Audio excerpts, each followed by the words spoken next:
Islamic ৰাষ্ট্ৰৰে সম্পৰ্ক আছে মুখ্যমন্ত্ৰীৰ পত্নী ৰিণিকীৰ। খোল খালে মুখ্যমন্ত্ৰী হিমন্ত বিশ্ব শৰ্মাৰ দেশপ্ৰেমৰ প্ৰকৃত মুখা। ইছলামিক ৰাষ্ট্ৰৰ নাগৰিকত্ব লৈ জনতাৰ কাঠগড়াত মুখ্যমন্ত্ৰীৰ পত্নী ৰিণিকী। 2 ইছলামিক সহ 3 দেশৰ সক্ৰিয় পাছপোৰ্টৰ গৰাকী মুখ্যমন্ত্ৰীৰ পত্নী। 2খনকৈ ইছলামিক দেশৰ নাগৰিকত্বও আছে মুখ্যমন্ত্ৰীৰ পত্নীৰ। পূব কেৰিবিয়ান দ্বীপৰাষ্ট্ৰ এণ্টিগুৱা বাৰ্বুডাতো নাগৰিকত্ব আছে ৰিণিকীৰ। কেনেকৈ 3খন বিদেশী ৰাষ্ট্ৰৰ নাগৰিক হ'ল ৰিণিকী ভূঞা শৰ্মা। যিজন মুখ্যমন্ত্ৰীয়ে অহৰহ গৌৰৱ গগৈৰ পত্নীৰ নাগৰিকত্ব আৰু দেশপ্ৰেমক লৈ প্ৰশ্ন উত্থাপন কৰি ৰাজনীতি উত্তাল কৰি ৰাখিছে, সেইজন ডক্টৰ হিমন্ত বিশ্ব শৰ্মাৰ নিজৰ ঘৰতে এতিয়া ওলাইছে এক ভয়ংকৰ পাছপোৰ্ট আৰু নাগৰিকত্বৰ কেলেংকাৰী। কংগ্ৰেছ নেতা পৱন খেৰাই এক বিস্ফোৰক সংবাদমেল সম্বোধন কৰি তথ্য প্ৰমাণসহ মুখ্যমন্ত্ৰী হিমন্ত বিশ্ব শৰ্মাৰ পত্নী ৰিণিকী ভূঞা শৰ্মাৰ ভয়ংকৰ নাগৰিকত্ব কেলেংকাৰী ফাদিল কৰিছে। নিৰ্বাচনৰ প্ৰাক্ষণত পোহৰলৈ অহা এই ভয়ংকৰ তথ্যসমূহে প্ৰমাণ কৰিছে যে মুখ্যমন্ত্ৰীৰ পত্নী ৰিণিকী ভূঞা শৰ্মাৰ ওচৰত এখন নহয়, 2খন নহয়, একেলগে 3খনকৈ বিদেশী পাছপোৰ্ট আছে। আৰু এই সকলোবোৰ পাছপোৰ্ট স্বামী হিমন্ত বিশ্ব শৰ্মাই মুখ্যমন্ত্ৰী হোৱাৰ পিছতে লাভ কৰিছে ৰিণিকী ভূঞা শৰ্মাই। रिनिकी भूया शर्मा भारत का पासपोर्ट भी रखती हैं। Is she a citizen of India also? Because we have shown you 3 passports. One is the golden pass of UAE, Abu Dhabi, issued in Abu Dhabi. It is a living document, not an expired document. Number 2, Egypt, living document, living passport, not an expired passport.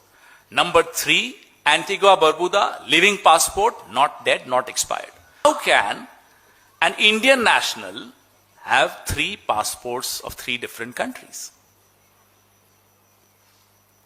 दूसरों को तो नसीहत और खुद मियां फजीहत।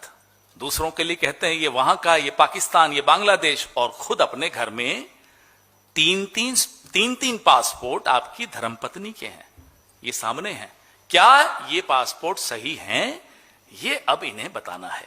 আশ্চৰ্যকৰ কথাটো হ'ল, যিগৰাকী মুখ্যমন্ত্ৰীয়ে মুছলমানৰ বিৰুদ্ধে ঘৃণা আৰু ধৰ্মীয় মেৰুকৰণৰ ৰাজনীতি কৰি আহিছে, সেইগৰাকী হিমন্ত বিশ্ব শৰ্মাৰ ধৰ্মপত্নীৰ ওচৰত কেনেকৈ 2খনকৈ ইছলামিক দেশৰ পাছপোৰ্ট আছে, তাক লৈ এতিয়া ৰাজ্যজুৰি তীব্ৰ প্ৰতিক্ৰিয়াৰ সৃষ্টি হৈছে।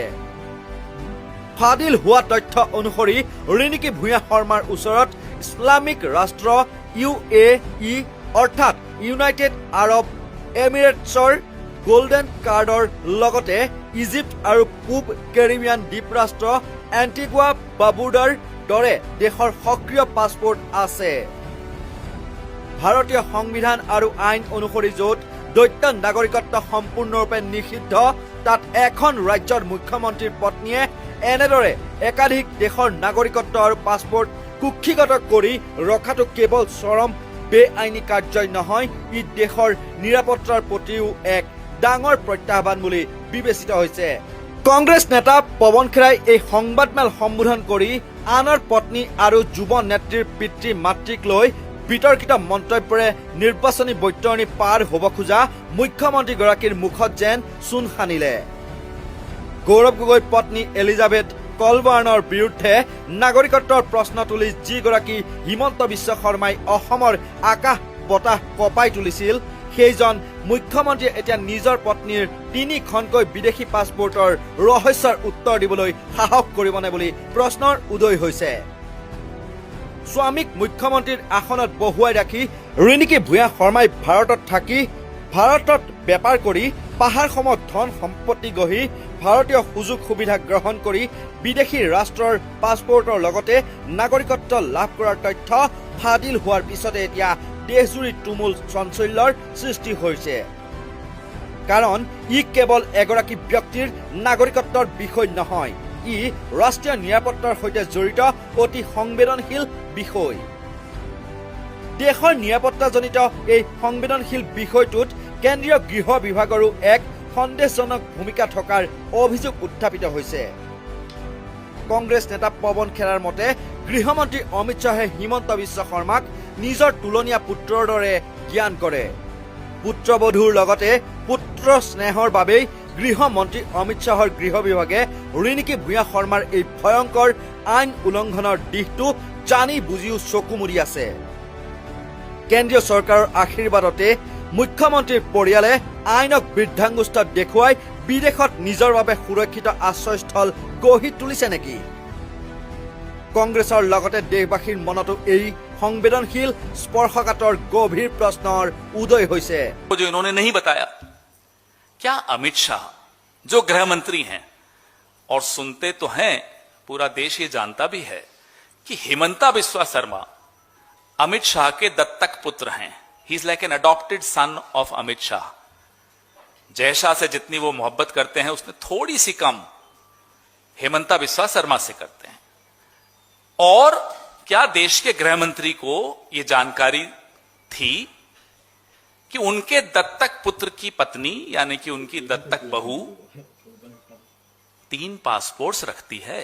নিৰ্বাচনৰ পূৰ্বে গৌৰৱ গগৈ আৰু তেওঁৰ পত্নীৰ বিৰুদ্ধে SIT গঠন কৰি তদন্তৰ ভাবুকি দিয়া হিমন্ত বিশ্বৰ এতিয়া নিজৰ পত্নীৰ বিৰুদ্ধে এক নিৰপেক্ষ তদন্ত ঘোষণা কৰিবলৈ সাহস হ'বনে?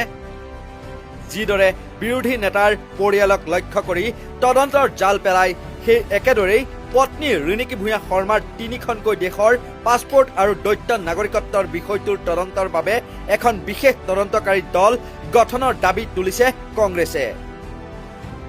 এখন সীমান্তৱৰ্তী ৰাজ্যৰ মুখ্যমন্ত্ৰীৰ পত্নীয়ে এনেদৰে ইছলামিক ৰাষ্ট্ৰৰ সৈতে সন্দেহজনক সম্পৰ্ক ৰখাটোৱে তেওঁলোকৰ তথাকথিত ৰাষ্ট্ৰবাদৰ ফুপুলা স্বৰূপটোৱে উদঙাই দিছে বুলি এতিয়া চৰ্চা চলিছে।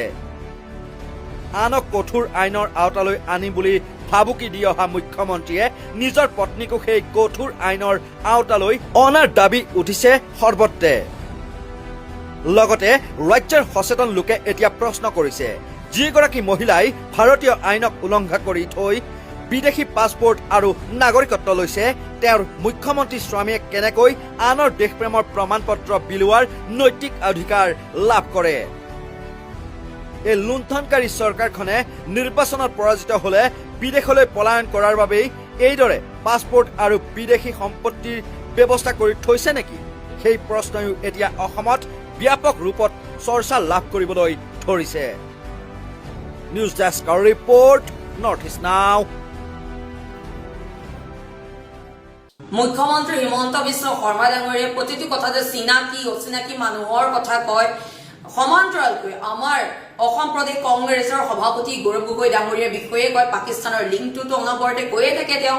তাৰোপৰি গৌৰৱ গগৈ ডাঙৰীয়াৰ পত্নীকো মুখ্যমন্ত্ৰী ডাঙৰীয়াই টানি আনে। এতিয়া কথা হৈছে যে মুখ্যমন্ত্ৰী ডক্টৰ হিমন্ত বিশ্ব শৰ্মা ডাঙৰীয়াৰ চিনাকি অচিনাকি পাকিস্তানী লিংক গৌৰৱ গগৈ ডাঙৰীয়াৰ পত্নীৰ কথা যে টানি আনে, এতিয়া অসমৰ ৰাইজক জনক যে আজি যিটো সংবাদ মাধ্যমত আমি দেখিবলৈ পাইছো যে আপোনাৰ পৰিবাৰৰ 3খন পাছপোৰ্ট আছে, 3খন দেশৰ পাছপোৰ্ট আছে, তাৰে 2খন আছে ইছলামিক দেশ, এখন ডুবাই, আনখন আছে আপোনাৰ ইজিপ্ত। এই বিষয়ে কি ক'ব? এনেকুৱা কি অৱস্থা আহিলে, এনেকুৱা কি পৰিৱেশ আহিলে যে আপোনাৰ পৰিবাৰে 3খনকৈ পাছপোৰ্ট ল'ব লগা হ'ল? মানে ভাৰতৰ বাহিৰত বিদেশী ৰাষ্ট্ৰৰ নাগৰিকত্ব ল'ব লগা হ'ল কিহৰ কাৰণে? অসমত কি সুৰক্ষিত অনুভৱ নকৰে নেকি?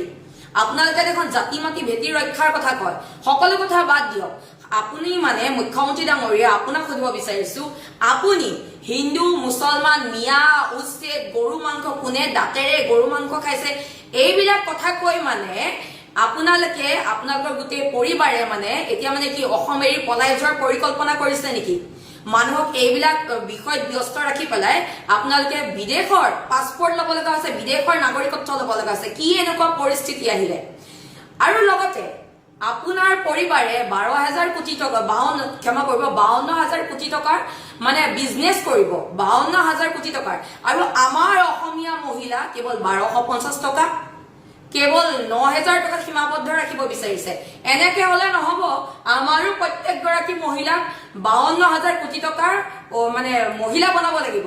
কেৱল 1250 টকাৰ মহিলা বনালে নহব নহয়। আপুনি চিনাকি অচিনাকি কথা কৈ পেলাই হিন্দু মুছলমান কোনে গৰু মাংস খাইছে কোন পাকিস্তানৰ লগত লিংক আছে, কাৰ পত্নী পাকিস্তানত গৈছিলে, এইবিলাক যে কথা কয়, আজি এইটো বিষয়ত কি ক'ব আপুনি? আপোনাৰ বিচলীয়া কথা, আপোনাৰ দুমুখীয়া চৰিত্ৰ সকলোৱে গম পাইছে। ৰাহুল গান্ধী ডাঙৰীয়াও আপুনি কৈ আছিলে, বহুত বেয়াকে কৈছিলে, তৰল মন্তব্য কৰিছিলে। এতিয়া আপুনি এইটো বিষয়ত কি কৰিব? অসমৰ ৰাইজে জানিব বিচাৰিছে। আপুনি এইটো কথা ৰাইজক জনাওক যে নে মিছা।